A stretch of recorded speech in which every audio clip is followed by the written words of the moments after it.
Hello, Mr. Allman here, and this is your Allman Cast on nucleic acids.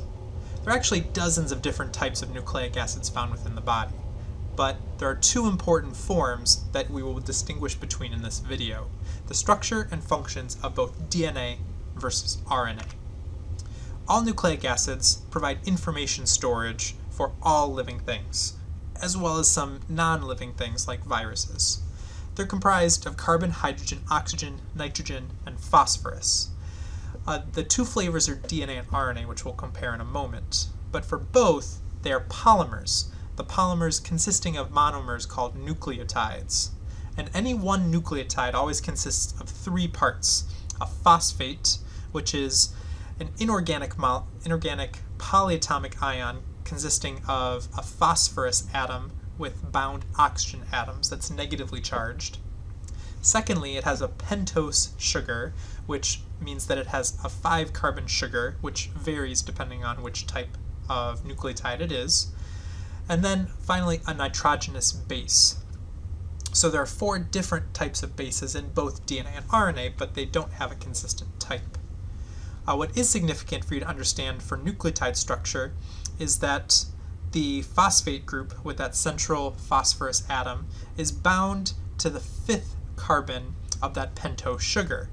We start the numbering on the right, just clockwise of the oxygen molecule. Carbon number 1 is bound to the nitrogenous base. So we have carbon 1 at the bottom of the pentagon, carbon 2, carbon 3, 4, and then outside of the actual ring structure is carbon number 5. That carbon 5 is bound to the phosphate.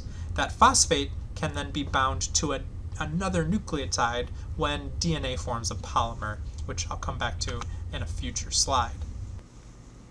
But first, let's look at DNA versus RNA. Both of these have a pentose sugar. DNA has deoxyribose, RNA has ribose. They differ in terms of one oxygen atom. So you notice that ribose in RNA has an additional O, whereas that O is replaced simply with a hydrogen in deoxyribose. Otherwise, the shape and the properties of the molecules are going to be the same. Both of these have bases. Both of them have 4 different types of bases. Both DNA and RNA have adenine, guanine, and cytosine. The one difference is in terms of the 4th base. DNA has thymine, whereas RNA has uracil. There are differences in sizes between the bases. Purines are going to be double ring bases, and those include both adenine and guanine, whereas the other nitrogenous bases are pyrimidines. These are single ring structures. Both of them contain carbon, hydrogen, nitrogen, and oxygen. There's only a very, very slight difference between thymine and uracil, and they're very similar sizes. The only difference being that attaching of a methyl group in thymine. Both DNA and RNA nucleotides form polymers. Those are long strands of repeating nucleotides in a chain. DNA will form multiple chains together to make a double-stranded molecule, whereas RNA is going to stay single-stranded. Deoxyribonucleic acid forms 2 important functions. First, it stores information. DNA, the sequence of nucleotides within DNA, can be utilized by the cell through the process of transcription and translation to be able to make proteins. Proteins vary in shape and sizes. The variance comes based upon the number and type of amino acids that they have. And so DNA is the thing that determines the number and type of amino acids in a protein. Additionally, DNA is the heritable information of life. It's what's passed on from cell to cell and organism to organism over generations.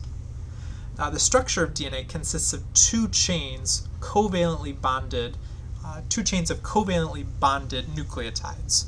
One single strand of DNA consists of many nucleotides attached all in a row. They're connected, individual nucleotides are connected by phosphodiester bonds, and that's just the special name given for the type of covalent bond that connects together those nucleotides. One chain of nucleotides is bonded to a second chain of nucleotides by hydrogen bonds, and those hydrogen bonds occur between base pairs. adenine will hydrogen bond to thymine, while guanine will hydrogen bond to cytosine. Here you can see the hydrogen bonds, which are often symbolized by dotted lines or dashed lines. That shows that they are weaker and less permanent than the strong covalent bonds, which are represented by the solid lines. You can see that each base pair consists of one smaller pyrimidine, which has a single ring, with one larger double ring purine. You can also see how there is a phosphate attached to a sugar, and that sugar attached to a base. That consists of one nucleotide. And so in this image, you can see that there are two nucleotides on two separate strands of DNA, which have the dotted lines representing the hydrogen bonds that hold them together.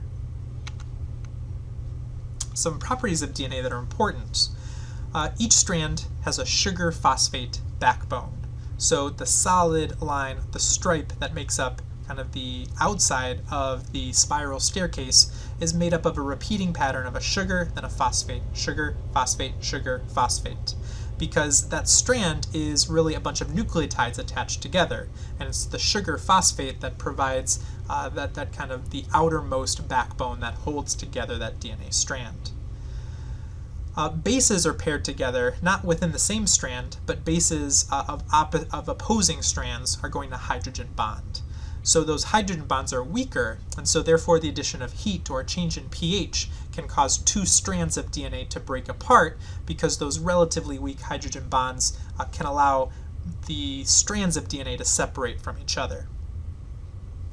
We call the shape a double helix because we have two strands both forming that coiled helix shape. So a double helix with the sugar phosphate on the outside and the bases on the inside. The two strands are anti-parallel, and we note this with 5' and 3' designations.